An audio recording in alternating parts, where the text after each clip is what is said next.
Welcome back to Hilaal Live. I'm Luqman Shadrack from the Cape Town studios. And as it was World Environmental Day yesterday, I thought it would be befitting to invite somebody into studio that's also very conscious about our wildlife, our nature, and just preserving how we live in general as well. I'd like to welcome Rumanah Amod. Good evening. Welcome. Thank you for having me, Luqman. My absolute pleasure.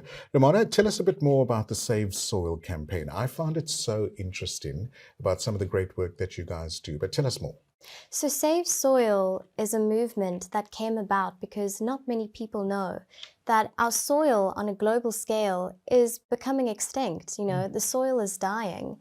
And a really important fact to know is that what distinguishes sand and soil is the organic matter. Okay. And you can't plant anything in sand. 95% of all of our food comes from the first top 10 to 15 inches of soil. This is called topsoil. Okay.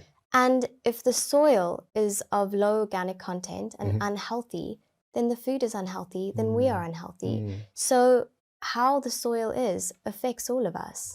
There's a massive ripple effect in terms from start to finish as well, start to the table, I would imagine. Exactly. The various projects and campaigns that you've undertaken to date, how long's the movement been in existence? It's been growing for, I guess, more than 5 years. Okay. And at the moment, we've reached 4 billion people Lovely. who have signed up as Earth Buddies on a global scale. And we do, as a movement, we are placed all over the world. We have the group in Joburg and in Durban and in Cape Town, and we're very, very active people. It was, as you mentioned, World Environment Day yesterday, and we did a wonderful cleanup on the Liesbeek River on Saturday. Nice. Bags and bags of pollution and wastage, but the Save Soil team was there. Is the lady of the lake still there?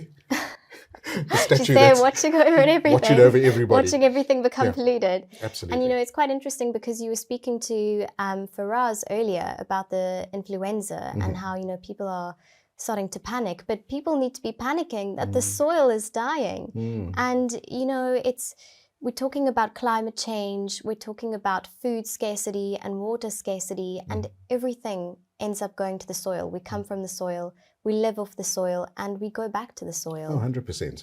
So the movement itself, I found, interesting is that, and I hate to put it this way, the younger generation seems to be more interested in saving our planet, in allowing us to live a bit better as well. Are you finding that with certain of your projects? Do you find there's a younger influence coming through?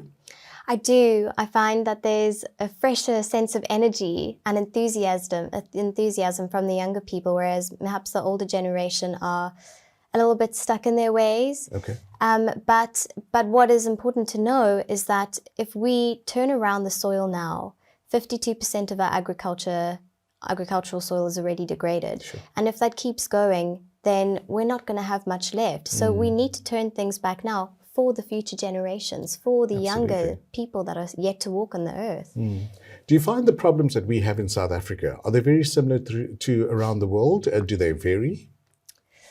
South Africa's soil is very badly rated. So while this is a global issue, and while all the issues are kind of linked everywhere around the world and everyone's experiencing the same thing, or everyone will experience the same thing, we are at a really bad state. Also because if the soil dries up in bigger areas, then those people are going to migrate to where the soil is richer. So that's going to affect our economy. That's going to affect job employment. It has a ripple effect. And to answer your question, yes, South Africa is worse off because we already have food and water scarcity crisis going at the moment, and that's only going to get worse. What are some of the interesting facts that you would like to share with us? I mean, Save Soil, to most people who haven't heard about it or haven't researched, would obviously now, after our discussion, maybe go into the internet and research a bit more.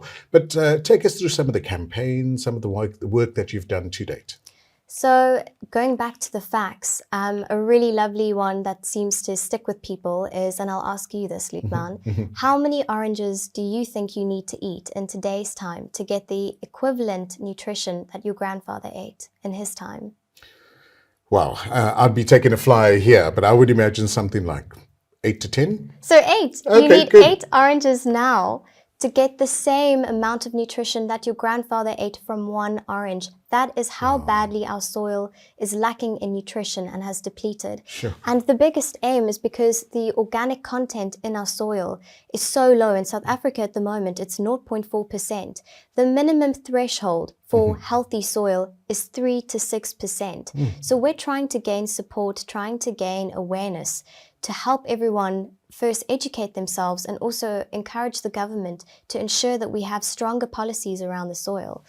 Another really interesting fact is that it's almost too good to be true, but the soil is an amazing carbon sequester, which is just a fancy word for it saves carbon, you know, and we've got the greenhouse gas effect, we've got climate change, and it's too good to be true. But if we put back into the soil, we're emitting less CO2 into the air and reducing climate change, reducing colder and hotter temperatures. So a lot of the activities we're doing, we had an amazing guy called Seke in Joburg, and he walked across all of the farmlands. I think it was like over 40,000 Ks, just to raise soil awareness. And he did an amazing job. Globally, we had Mauritius do a Save Soil mural. I think they had the same in Uganda. And then at COP21, we had the 4 per 1,000 initiative, which asked lots of countries to come on board to start looking at their soil. We have the World Health Organization, which supports and backs us. We have the UN that supports and backs us. So it's a global movement, and there are constantly different activities that are taking place. And I would urge everyone to first go onto the website, savesoil.org, sign up as an Earth Buddy, and all the information is there. Okay, well, I'm going to do that after the ad break. If our viewers would like to get more involved, beside the campaigns and the website, are there any other social media pages that they could follow and projects that you would like to tell them about? More than anything, I would say go to the website and sign up as an Earth Buddy, because that will locate you to the relevant groups that we have all across the world. Great. And all the information is there, and you can educate yourself and you can educate the people around you, which is a great place to start. Brilliant. Rumanah, thanks so much for coming into studio, sharing this wonderful news with us, and keep fighting the good fight. You know, we all need to do our bit in order to live longer, fresher, healthier life. And it's nice to know that an organization like yourself is currently doing that. Thank you for having me, Lukman. It's my absolute pleasure. And that's how we end the interview with Save Soil. Do go and check them out on all the good socials and sign up to become a Soil Buddy, right? There we go, Soil Buddy, and find out how you can make a difference in how we see our tomorrow. After the break, it's Community News. I'm Lukman Shadrack from the Cape Town studios for Hilaal Live.